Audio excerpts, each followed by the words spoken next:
Como resgatar sua força interior. Hoje eu quero compartilhar com vocês 3 princípios que guiam a minha vida e que eu acredito que isso faz parte do nível de inteligência emocional e também de sabedoria que a gente precisa ter diante da vida. A primeira premissa que eu quero compartilhar aqui com vocês é: não se acomode.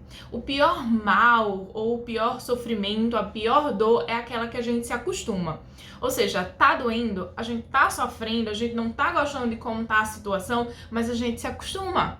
Parece que a gente passa a domesticar algumas coisas dentro de nós, na nossa vida, percebe? Então, a pior coisa é quando a gente se acostuma a isso. É sempre importante a gente começar a pensar e ter um movimento de buscar saídas e alternativas saudáveis para a nossa vida. Enxergar para além do determinismo: mas eu não consigo. Eu não consigo, sei lá, cumprir aqui um nível de rotina. Mas você tem procurado, então, outros tipos de rotina? Se essa não serve para você, não só existe uma, existe uma variedade enorme.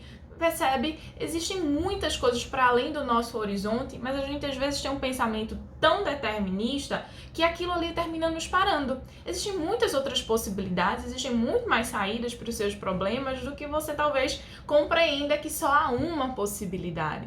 E isso é tão vivido por muitas pessoas que às vezes quando chegam em terapia ou até mesmo numa conversa com um amigo, o amigo diz: mas você já tentou isso? Ela: nossa, nunca tinha parado para pensar isso. Ou, nossa, nunca tinha parado para me dar conta sobre isso. Existem muitas outras alternativas, existem outras saídas do que só a gente se fechar no nosso pensamento, muitas vezes determinista. Mas eu tenho esse problema aqui e eu não sei como lidar. Eu preciso para uma terapia, ou talvez a terapia seja muito cara. Mas e sobre essa situação? Quantos livros então você já leu sobre isso? Porque existem muita literatura bacana que podem nos ajudar diante do nosso caminho aí na vida. Existem outras saídas. Não se feche a um pensamento como se você soubesse de tudo ou como se você já tivesse utilizado todas as cartadas possíveis.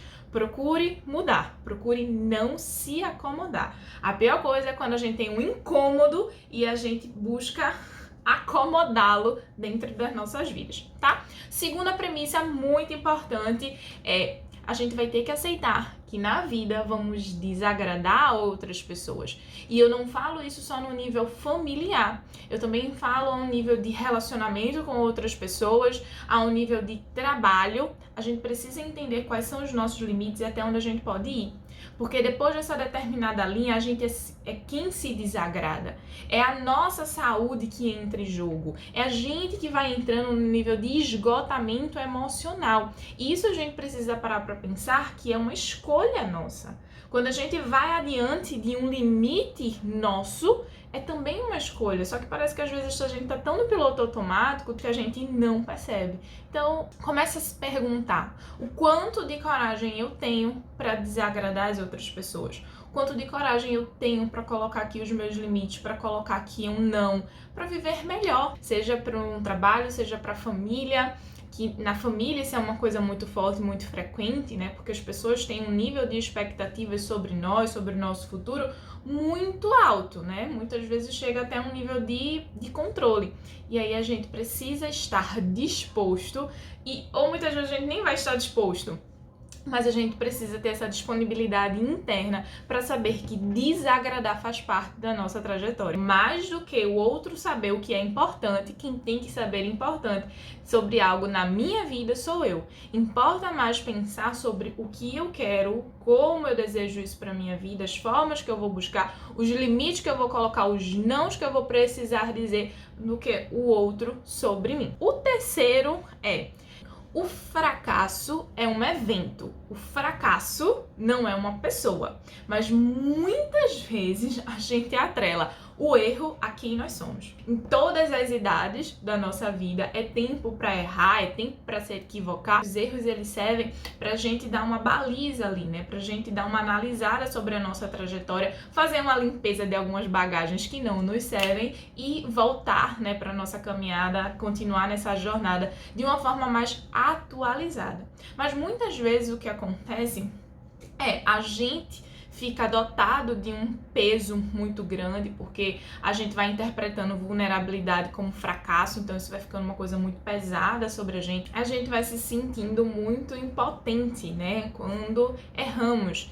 E às vezes a gente até tem na nossa fala que errar está tudo bem, e que tá tudo bem, eu preciso aceitar isso.